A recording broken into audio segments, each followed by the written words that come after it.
Hello students, I am Advocate Umehani Intakab. Welcome my dear students in the Study Point online classes and the Hind Guru online classes.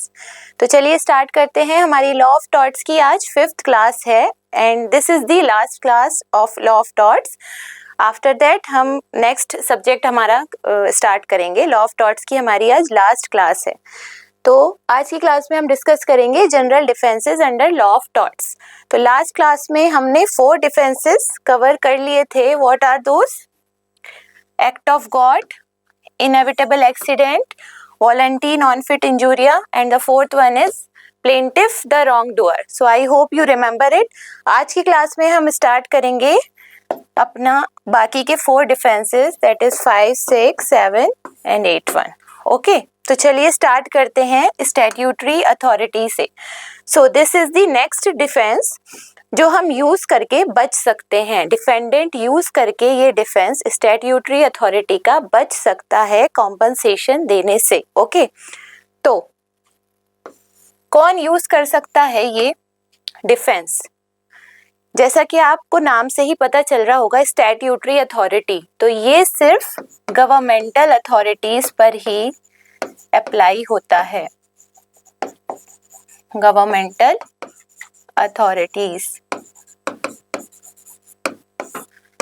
तो सिर्फ governmental authorities ही ये defence use करके बच सकते हैं. हम आम लोग, आप या मैं, कोई भी मैंगो पर्सन ये डिफेंस यूज नहीं कर सकता. सिर्फ गवर्नमेंट डिपार्टमेंट ही ये डिफेंस यूज कर सकता है. अगर आप सरकार हैं या सरकार की कोई शाखा है, कोई ब्रांच है या कोई भी आप गवर्नमेंट ऑफिस हैं, तभी आप ये डिफेंस यूज करके बच सकते हैं कॉम्पनसेशन देने से. बट हम आम लोग ये डिफेंस यूज नहीं कर सकते. कोई भी कॉमन पर्सन ये डिफेंस यूज नहीं कर सकता. This is only for the governmental authorities. Okay, so for example क्या होता है ये डिफेंस, पहले पढ़ लेते हैं. If the act is done under the state's authority then the defendant can not be held liable. तो कोई भी स्टेट अथॉरिटी अगर कोई टॉर्ट कमिट कर रही है देन वो बच जाएगी, डिफेंडेंट बच जाएगा कॉम्पनसेशन देने से.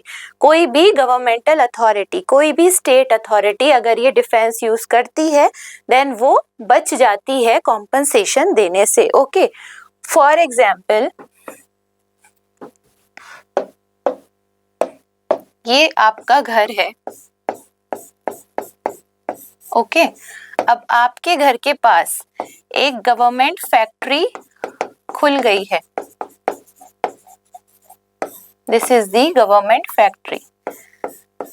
अब हमने एक कॉन्सेप्ट पढ़ा था, that is private nuisance. What is that? Private nuisance का मतलब होता है unlawful interference in someone's property.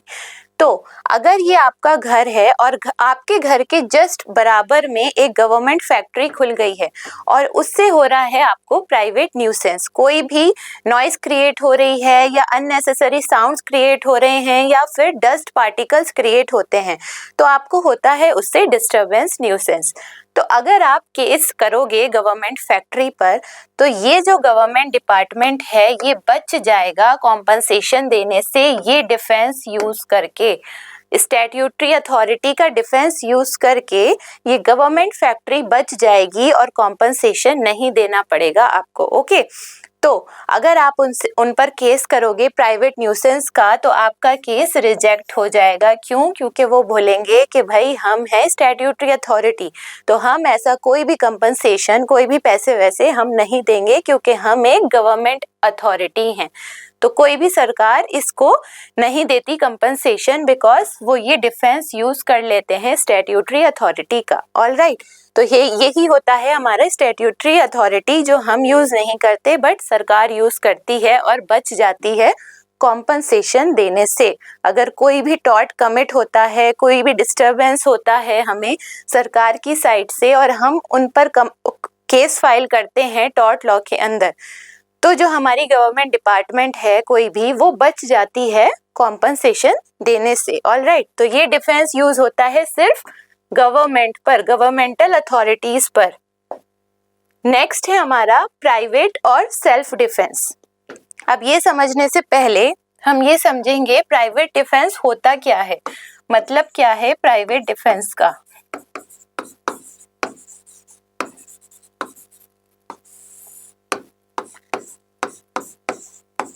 Private defence का मतलब होता है खुद को बचाना या किसी भी पर्सन को बचाना, टू सेव एनी पर्सन और to save any property.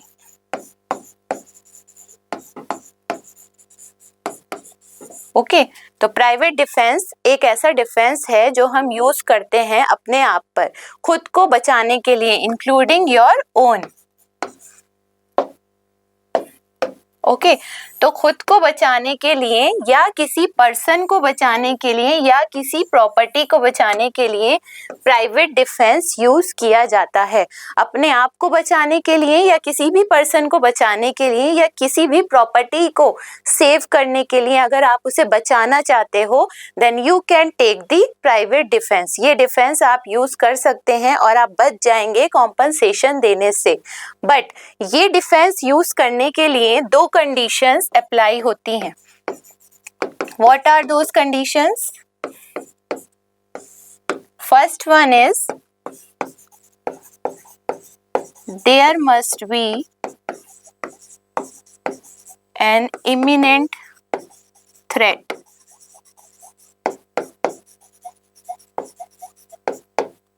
And the second one is force must be proportional.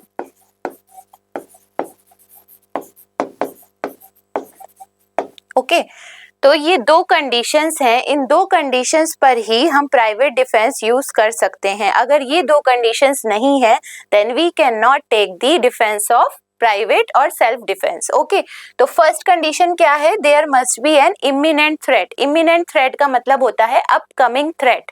तो अगर आपके सामने कोई डेंजर आता है, कोई भी डेंजर है, उससे बचने के लिए अगर आप कोई प्राइवेट डिफेंस लेते हैं तब तो आप ले सकते हैं ये डिफेंस और बच सकते हैं कॉम्पनसेशन देने से। ऑल राइट, बट अगर कोई इमिनेंट थ्रेट नहीं है, मतलब अपकमिंग थ्रेट नहीं है, तो आप ये डिफेंस यूज नहीं कर सकते। अब इमिनेंट थ्रेट का मतलब है, फॉर एग्जाम्पल मैं रोड पर खड़ी हूँ। ओके, मैं रोड पर खड़ी हूँ बैग के साथ अपने, और मेरे सामने एक लड़का आता है, तो अपकमिंग है, वो मेरी तरफ आ रहा है मेरा बैग स्नैच करने के लिए। अब वो आगे बढ़ता है मेरा बैग पकड़ने के लिए, तो मैं अपना बैग बचाते हुए उसके एक दो मुक्के भी मार देती हूँ। Okay, just for a case, तो मैं उसके अगर एक दो मुक्के भी मार देती हूँ और अपना बैग बचा लेती हूँ, देन मैं ये, अगर मैंने उसके एक दो मुक्के मारे तो मैंने बैटरी कमिट किया, मैंने टॉर्ट कमिट किया, तो वो उसके चोट लग गई, तो वो मुझसे कंपनसेशन मांगेगा, बिल्कुल मांगेगा। ओके, मैंने उसको एक दो मुक्के मारे हैं तो वो मुझसे कंपनसेशन मांगेगा क्योंकि उसको चोट लग गई है। तो तब मैं ये प्राइवेट डिफेंस का यूज करके बच जाऊंगी कॉम्पनसेशन देने से। मैं उसको कॉम्पनसेशन नहीं दूंगी क्योंकि मैंने प्राइवेट डिफेंस यूज किया है, मैंने अपने आप को बचाया है, अपने बैग को बचाया है, क्योंकि यहाँ इमिनेंट थ्रेट था, अपकमिंग थ्रेट था, मेरी तरफ डेंजर था, अपकमिंग डेंजर। ओके, तो उससे बचने के लिए मैंने प्राइवेट डिफेंस यूज किया। ओके, तो सिर्फ अगर अपकमिंग थ्रेट होगा तभी आप प्राइवेट डिफेंस यूज करोगे, वरना नहीं। सिर्फ सोचने से कि शायद मुझे इससे खतरा हो सकता है, इस पर्सन से मुझे खतरा है, तो सिर्फ सोचने से अगर आप कोई टॉर्ट कमिट कर दोगे तो वो गलत हो जाएगा, तब आप प्राइवेट डिफेंस यूज नहीं कर सकते। फॉर एग्जाम्पल, एक लड़की बैठी हुई है और बहुत देर से उसको एक लड़का घूर रहा है, ठीक है, तो अब लड़की को ऐसा लगा कि शायद ये मेरे साथ कुछ उल्टा पुल्टा करेगा, तो लड़की ने लेकर क्या किया, अपने पर्स से पेपर स्प्रे निकाला और उसकी आइस पर, लड़के की आइस पर डाल दिया, स्प्रे कर दिया। ओके, तो ये गलत है। अब वो लड़की अगर प्राइवेट डिफेंस यूज करेगी तो वो रिजेक्ट हो जाएगा, क्योंकि लड़की को कोई डेंजर ही नहीं था, कोई इमिनेंट थ्रेट नहीं था, कोई अपकमिंग थ्रेट नहीं था। वहीं अगर इसी सिचुएशन में वो लड़का अगर उसकी तरफ बढ़ता, तो जब तक डेंजर बढ़ेगा नहीं आपकी तरफ तब तक आप प्राइवेट डिफेंस यूज नहीं कर सकते। ओके, अगर वो लड़का उसकी तरफ बढ़ता तब उसका पेपर स्प्रे मारना बिल्कुल ठीक था। ओके, तब वो प्राइवेट डिफेंस यूज कर सकती थी। बट वो लड़का सिर्फ उसको देख रहा था, तो उसको ऐसा लगा कि मैं शायद खतरे में हूँ या मेरी तरफ ये कुछ उल्टा पुल्टा कर सकता है, उसने लेकर उसके पेपर स्प्रे मार दिया। Then she can not take the private defence. Okay, तब ये डिफेंस लेके वो नहीं बच सकती, उसको कंपनसेशन देना पड़ेगा। ओके, तो ये है हमारा इमिनेंट थ्रेट। अपकमिंग थ्रेट होना चाहिए आपकी तरफ। जब तक डेंजर बढ़ेगा नहीं, आप प्राइवेट डिफेंस यूज नहीं कर सकते। ओके, सेकेंड है फोर्स मस्ट बी प्रोपोर्शनल। अब इसका मतलब होता है जो आप फोर्स यूज कर रहे हो वो प्रोपोर्शनेट होनी चाहिए। प्रोपोर्शनेट किस चीज के? जो डेंजर के।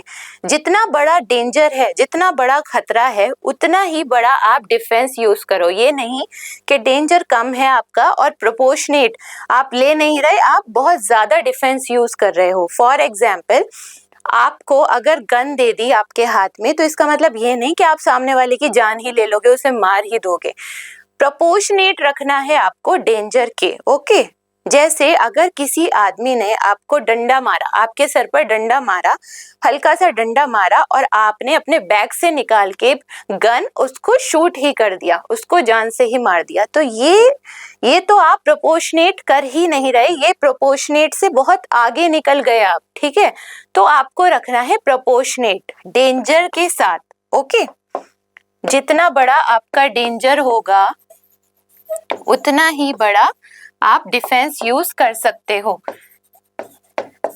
ओके, तो ये नहीं करना अगर आपको कोई डंडा मार रहा है फेंक कर, तो आप उसको उठाकर शूट ही कर दो गन से, तो ऐसे नहीं करना। ये बहुत ज्यादा डिफेंस आपने ले लिया, तो तब आप ये डिफेंस यूज करके बच नहीं सकते, आपको कंपनसेशन देना पड़ेगा। ऑलराइट, तो ये यूज करने के लिए, प्राइवेट डिफेंस यूज करने के लिए आपको ये दो चीजें माइंड में रखनी है। There must be an imminent threat and force must be proportional. Okay, तो ये दो एसेंशियल्स हैं प्राइवेट डिफेंस के, imminent threat and force must be reasonable and proportional. So as you can see this picture is very good. जितना बड़ा danger होगा उतना ही बड़ा आप डिफेंस यूज कर सकते हो। ये नहीं कि कोई आपके लात मार रहा है और आप उठा के उसे शूट ही कर दो गन से। ओके, तो किस तरीके से डिफेंस यूज करना है ये आप देख सकते हैं इस पिक्चर के थ्रू। नेक्स्ट डिफेंस है हमारा मिस्टेक ऑफ फैक्ट। अब मिस्टेक ऑफ फैक्ट क्या है? ये बहुत कमी से यूज होता है ये डिफेंस। मिस्टेक ऑफ फैक्ट का मतलब होता है गलती। ओके, गलती से आपसे कुछ टॉट कमिट हो गया, ठीक है, कोई भी रॉन्ग आपसे कमिट हो गया गलती से। ओके, बट यहाँ क्या होता है मिस्टेक ऑफ फैक्ट में, जो आप गलती करते हैं वो होनी चाहिए honest mistake. Okay, honest mistake. Honest mistake का मतलब है एकदम जेन्युइन मिस्टेक होनी चाहिए आपसे, ठीक है, एकदम जेन्युइन। ओके, मतलब जेन्युइन मिस्टेक का मतलब है बिल्कुल आपके दिमाग में कुछ इंटेंशन नहीं थी किसी को हार्म पहुंचाने का, ठीक है, कोई भी डैमेज पहुंचाने का आपका कोई इंटेंशन नहीं था, लेकिन गलती से हो गया। ओके, तो अगर गलती से आपसे कुछ हो जाता है बाय मिस्टेक, तो फिर आप ये मिस्टेक ऑफ फैक्ट का डिफेंस यूज करके बच सकते हैं कॉम्पनसेशन देने से। फॉर एग्जाम्पल, एक पोस्टमैन है, पोस्टमैन को लेटर डिलीवर करना है एक फ्लैट में। ओके, अब पोस्टमैन के पास एड्रेस जो दिया है वो एक बिल्डिंग का दिया है, एक फ्लोर का दिया है, लेकिन उस फ्लैट का नंबर नहीं दिया उसको। तो उस फ्लैट पर जो नाम है, जो पोस्टमैन के पास जिसका नाम, जिसको डिलीवर करना है, उसका नाम है सुमन अग्रवाल फॉर एग्जाम्पल। ओके, सुमन अग्रवाल के नाम से वो कोरियर है, वो लेटर है जो पोस्टमैन को डिलीवर करना है। तो पोस्टमैन जाके डिलीवर कर देता है फ्लैट नंबर ए में। अब फ्लैट नंबर ए के पास ही एक दूसरा फ्लैट है, दैट इज बी। तो इत्तेफाक से जो फ्लैट बी में रहते हैं वो भी सुमन अग्रवाल ही हैं। ओके, तो लेटर डिलीवर करना था बी को, लेकिन पोस्टमैन ने डिलीवर कर दिया यहाँ ए को। तो अब ये क्या है? ये एक जेन्युइन मिस्टेक है। ओके, पोस्टमैन ने डिलीवर करना था बी को लेकिन कर दिया ए को। तो क्यों कर दिया? क्योंकि उसके पास नंबर ही नहीं दिया था, नंबर ही पता नहीं था उसको, सिर्फ नाम पता था और बिल्डिंग पता थी, फ्लोर पता था, ओके, बट फ्लैट का नंबर नहीं पता था उसको नहीं दिया। तो ये एक जेन्युइन मिस्टेक है। तो अब अगर ये जो बी को डिलीवर करना था लेटर, बट डिलीवर हो गया है ए को, ओके, तो ये जो बी है ये करेगा केस पोस्टमैन पर, ओके, कि मेरे पास जो लेटर आना था वो तुमने जाके ए को दे दिया, ए वाले फ्लैट में दे दिया। तो अब ये करता है इस पर केस पोस्टमैन पर। तो ये जो पोस्टमैन है ये मिस्टेक ऑफ फैक्ट का डिफेंस यूज करके बच जाएगा कॉम्पनसेशन देने से, ओके। तो यही होता है मिस्टेक ऑफ फैक्ट। अगर आपसे कोई जेन्युइन मिस्टेक होती है, कोई गलती हो जाती है आपसे जेन्युइनली, तो आप ये मिस्टेक ऑफ फैक्ट का डिफेंस यूज करके बच जाते हैं कॉम्पनसेशन देने से। ऑलराइट, अब नेक्स्ट है हमारा नेसेसिटी। तो नेसेसिटी जैसे कि आपको पता चल रहा होगा नाम से ही, ये यूज होता है जरूरत पर। नेसेसिटी का मतलब है जरूरत। तो ये डिफेंस हम यूज करते हैं जब हमें बहुत ज्यादा जरूरत होती है। किस चीज की? जब कोई बहुत बड़ा नुकसान होने वाला है, कोई बहुत ग्रेटर हार्म है, उसको बचाने के लिए बहुत जरूरत थी उसको बचाने की, तो आप थोड़ा छोटा हार्म कर देते हैं, माइनर हार्म, ठीक है। आपके छोटे से हार्म से ये बड़ा नुकसान होते होते बच जाता है। तो अगर आप ये जो छोटा हार्म करते हैं तो किस लिए करते हैं? क्योंकि आपको जरूरत थी बड़ा हार्म बचाने की, ओके, बहुत बड़ा हार्म, बहुत बड़ा नुकसान होने से बचाना था आपको, तो आपने कर दिया एक छोटा सा नुकसान। तो ये जो आप नुकसान करते हैं, तो फिर आप पर अगर केस फाइल होता है तो आप नेसेसिटी का डिफेंस यूज करके बच जाते हैं। बट इसको यूज करने का एक एसेंशियल है, that is to prevent a greater evil. बड़ा नुकसान होने से बचाने के लिए ही आप ये डिफेंस यूज कर सकते हैं, अदरवाइज नहीं। कोई बहुत बड़ा आपका नुकसान होने वाला था, वो बचाने के लिए आपने छोटा सा नुकसान कर दिया, तो आप ये डिफेंस यूज करके बच जाएंगे। फॉर एग्जाम्पल, अब ये लड़की है यहाँ, ड्राउनिंग गर्ल इन पूल, ये पूल में डूब रही है, ओके, इसको तैरना नहीं आता, ये डूब रही है। तो यहाँ क्या होता है, डिफेंडेंट ने क्या किया, ये जो डोर था वो तोड़ दिया, broke the wooden door to save the girl. इस गर्ल को बचाने के लिए, ये मरने वाली थी, डूबने वाली थी, तो इसको बचाने के लिए इस डिफेंडेंट ने डोर को तोड़ डाला, ओके। तो अब इसने तोड़ दिया तो डिफेंडेंट पर हो गया case for compensation, okay. Compensation चाहिए प्लेंटिफ को क्योंकि उसने उसका नुकसान कर दिया, डोर वगैरह तोड़ दिया।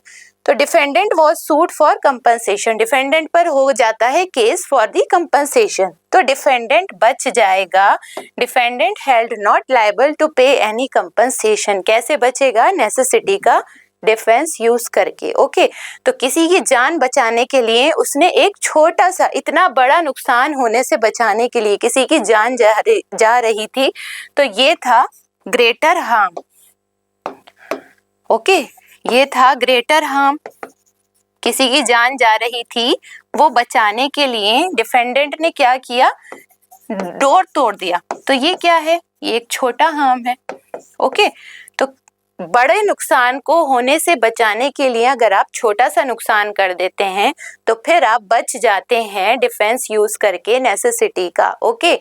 डिफेंस यूज करेंगे आप नेसेसिटी का और आप बच जाएंगे किससे? कॉम्पनसेशन देने से, ओके। तो आपसे कोर्ट नहीं कहेगा कि आप कॉम्पनसेशन दो, अगर आप डिफेंस यूज कर लेते हो नेसेसिटी का तो आप बच जाओगे। ऑलराइट, अब आपके 8 डिफेंसेस कंप्लीट हो चुके हैं यहाँ पर। अब है आपका रिमोटनेस ऑफ डैमेज। अब ये भी डिफेंस की तरह हम यूज करते हैं, बट हमारे मेन डिफेंसेस हैं हमारे 8 जो हमारे कंप्लीट हो चुके हैं, ओके। अब है remoteness of damage. Remoteness of damage का मतलब होता है, रिमोटनेस से पता चल रहा होगा जो नुकसान है, जो डैमेज है वो रिमोट लेवल का है, मतलब बहुत दूर के लेवल का है ये नुकसान, ओके।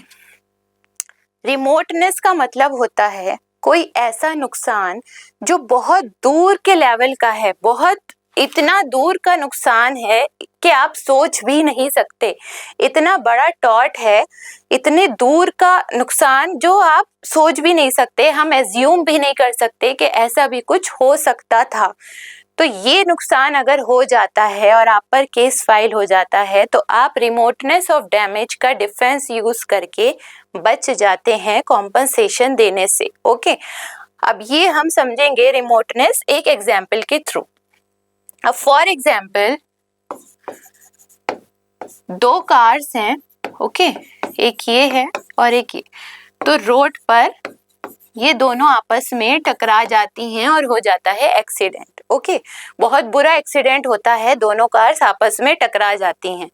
अब ये जो एक्सीडेंट हुआ, ये बहुत दूर से एक छत पर एक लेडी देख रही थी, एक प्रेग्नेंट लेडी ने ये एक्सीडेंट देख लिया और उसको हो जाता है नर्वस शॉक। ओके, तो उसको नर्वस शॉक की वजह से उसका हो जाता है मिसकैरेज। ओके, तो अब जो ये नुकसान हुआ है, जो उसका मिसकैरेज हुआ है, तो वो जो लड़की का हस्बैंड है वो इन दोनों कार के ओनर्स पर केस फाइल कर देता है। कौन?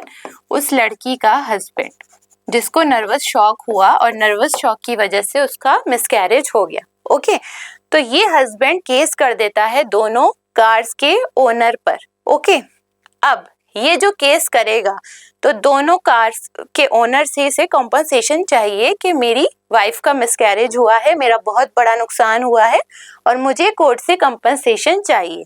तो यहाँ ये जो दोनों ओनर्स हैं ये बच जाएंगे रिमोटनेस ऑफ डैमेज का डिफेंस यूज करके और ये कंपनसेशन नहीं देंगे। क्यों? क्योंकि भाई ये जो एक्सीडेंट हुआ तो इसको इतनी दूर से कोई देख रहा है और उस पर क्या इम्पैक्ट पड़ा, तो इन दोनों को ये अपना देखें, अपना एक्सीडेंट देखें, अपनी जान देखें या उसके बारे में सोचें जो इतनी दूर से देख रहा है और उस पर क्या इम्पैक्ट पड़ा उस इंसान का। तो वो अपनी मर्जी से उस छत पर खड़ी थी, इनको इस चीज से मतलब नहीं, इनका तो खुद का भी एक्सीडेंट हुआ। तो ये डिफेंस यूज करके रिमोटनेस ऑफ डैमेज का, क्योंकि जब इनकी कार आपस में टकराई इन्होंने तो दूर दूर तक ये सोचा भी नहीं होगा कि कोई हमें देख रहा होगा एक्सीडेंट और उसका मिसकैरेज हो जाएगा।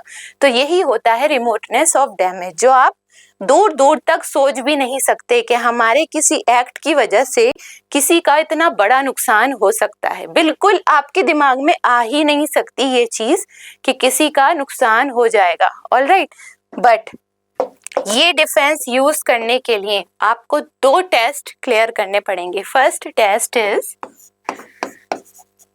टेस्ट ऑफ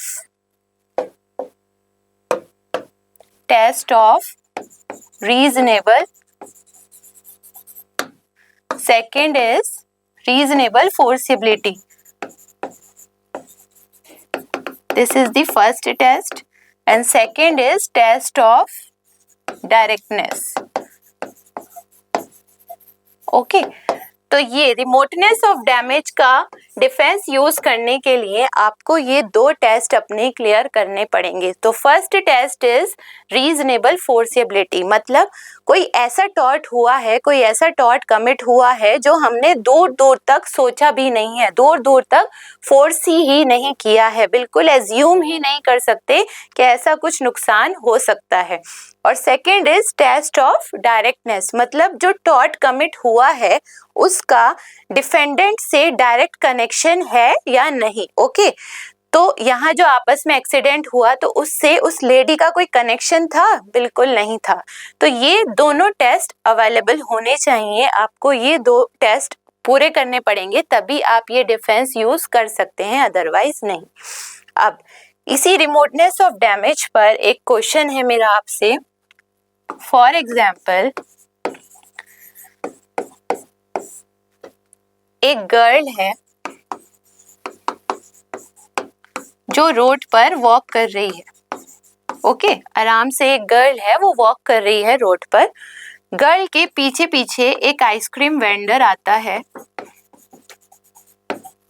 ओके, और गलती से उसकी टक्कर हो जाती है इस गर्ल से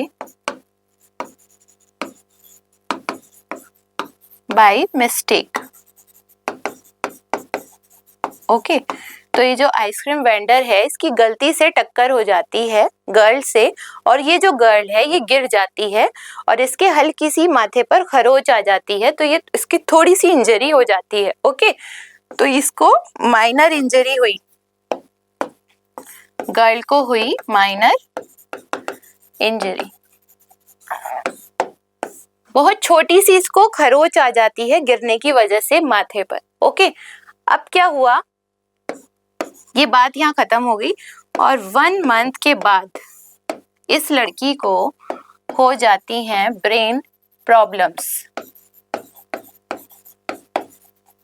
ओके, अब क्या होता है, 1 महीने के बाद लड़की को ब्रेन प्रॉब्लम्स होनी शुरू हो जाती हैं। ओके, अब यहाँ पर क्या इसके जो पेरेंट्स हैं ये इसका चेकअप कराते हैं और इनको लगता है कि हमारी बेटी के 1 महीने पहले चोट लगी थी दिमाग पर, माथे पर, तो शायद ये उसी की वजह से इसको ब्रेन प्रॉब्लम्स शुरू हो गई। तो इसके जो पेरेंट्स हैं, लड़की के पेरेंट्स, ये केस कर देते हैं आइसक्रीम वेंडर पर, सू दी आइसक्रीम वेंडर। ओके, और मांगते हैं कॉम्पनसेशन कि हमारी बेटी को 1 महीने के बाद जो तुमने टक्कर मारी थी उसकी वजह से उसको ब्रेन प्रॉब्लम्स शुरू हो गई हैं, तो हमें कॉम्पनसेशन चाहिए क्योंकि हमारा नुकसान किया है तुमने। ओके, ब्रेन प्रॉब्लम्स शुरू हो गई हैं उनकी बेटी को और वो मांग रहे हैं कॉम्पनसेशन आइसक्रीम वेंडर से। ओके, आइसक्रीम वेंडर जिसने टक्कर मारी थी। तो यहाँ क्या उन्हें कॉम्पनसेशन मिलेगा आइसक्रीम वेंडर से या नहीं? अब क्लैट जो है वो इसी टाइप के क्वेश्चंस आपसे पूछता है, एकदम डायरेक्ट क्वेश्चंस नहीं पूछेगा क्लैट, ऐसे ही घुमा के पूछेगा। तो ऐसे ही आपके पास सिचुएशन बेस्ड क्वेश्चंस आएंगे कि क्या इसकी जो लड़की के पेरेंट्स हैं इनको कॉम्पनसेशन मिलेगा, यस और नो। लड़की के पेरेंट्स को मिलना चाहिए या फिर आइसक्रीम वेंडर बच जाएगा, रिमोटनेस ऑफ डैमेज का डिफेंस यूज करके बच जाएगा या नहीं।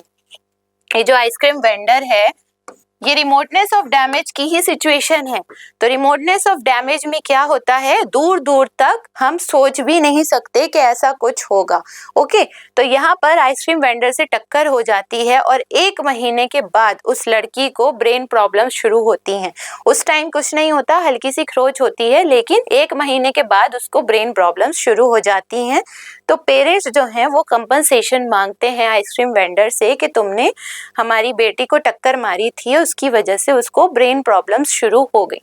तो यहाँ इन्हें कंपनसेशन मिलेगा या नहीं, या फिर आइसक्रीम वेंडर बच जाएगा रिमोटनेस ऑफ डैमेज का डिफेंस यूज करके। यहाँ आइसक्रीम वेंडर को कंपनसेशन देना ही पड़ेगा, इसका आंसर है यस। ओके, क्यों देगा वो कंपनसेशन? अब आप लोग सोच रहे होंगे 1 महीने के बाद उनको होश आया कि उनको चोट लगी है, तो ये तो दूर की बात हो गई, 1 महीने के बाद उसको ब्रेन प्रॉब्लम्स शुरू हुई। But yes, remoteness of damage में क्या चाहिए हमें, टेस्ट कौन सा क्लियर करना है, टेस्ट ऑफ रीजनेबल फोर्सिबिलिटी। उसका मतलब होता है दूर दूर तक वो सोच ही नहीं सकते कि ऐसा कुछ हो सकता है। बट यहाँ पर ऐसा नहीं है, यहाँ दूर दूर तक आप सोच ही नहीं सकते कि उसको प्रॉब्लम हो सकती है ब्रेन की, ऐसा नहीं है। यहाँ पर कहीं ना कहीं पॉसिबिलिटी है ब्रेन प्रॉब्लम होने की। कोई आपके चोट लग जाती है, कोई टक्कर हो जाती है, तो आपकी पॉसिबिलिटी है कि आपको प्रॉब्लम्स हो 1 या 2 महीने के बाद आपकी प्रॉब्लम्स शुरू हो जाएं। ओके, तो यहाँ पॉसिबिलिटी है। तो जैसे ही किसी सिचुएशन में आपके दिमाग में कुछ आ जाएगा कि यस ये हो सकता है, तो वहां आप रिमोटनेस ऑफ डैमेज का डिफेंस यूज करके नहीं बच सकते। जहां आपके दिमाग में दूर दूर तक आ ही नहीं सकता कि ऐसा कुछ हो सकता है, तब आप बच जाओगे और आप कंपनसेशन नहीं दोगे। ओके, बट यहाँ ऐसा नहीं है, यहाँ दूर दूर तक ऐसा दिमाग में नहीं है, ऐसी कोई सिचुएशन नहीं है। यहाँ ब्रेन प्रॉब्लम्स होने के चांसेस हैं, पॉसिबिलिटी है। तो यहाँ जो ये आइसक्रीम वेंडर है ये रिमोटनेस ऑफ डैमेज का डिफेंस यूज नहीं कर सकता। ओके, तो यही थे हमारे डिफेंस। अब है हमारा next, that is contributory negligence. Contributory का नेग्लिजेंस का मतलब होता है जब आपस में 2 लोग, दोनों की गलती होती है। ओके, दोनों की ही आपस में गलती होती है और उनसे हो जाता है टॉर्ट कमिट। ओके, वही होता है कॉन्ट्रीब्यूटरी नेग्लिजेंस, जहां दोनों की गलती थी। ओके, दोनों डिफेंडेंट्स की गलती होती है। अब इसे हम समझेंगे। कॉन्ट्रीब्यूटरी नेग्लिजेंस बोलते हैं फॉरेन लॉ में। ओके, फॉरेन लॉ में कॉन्ट्रीब्यूटरी नेग्लिजेंस बोला जाता है और इंडियन लॉ में बोलते हैं कॉम्पनसेटरी नेग्लिजेंस। कॉम्पनसेटरी नेग्लिजेंस ये बोलता है हमारा इंडियन लॉ। ओके, अब फॉरेन लॉ में क्या होता है? फॉरेन लॉ में कॉन्ट्रीब्यूटरी नेग्लिजेंस को देखा ही नहीं जाता। फॉरेन लॉ में बोलते हैं दोनों, जो जिसने गलती की है, जिस डिफेंडेंट की, वो दोनों अपने घर जाओ और हमारा टाइम वेस्ट मत करो और कोई पैसे वैसे तुम्हें नहीं मिलेंगे, कोई कॉम्पनसेशन नहीं मिलेगा। ओके, बट हमारा जो इंडियन लॉ है वो थोड़ा सॉफ्ट कॉर्नर वाला लॉ है।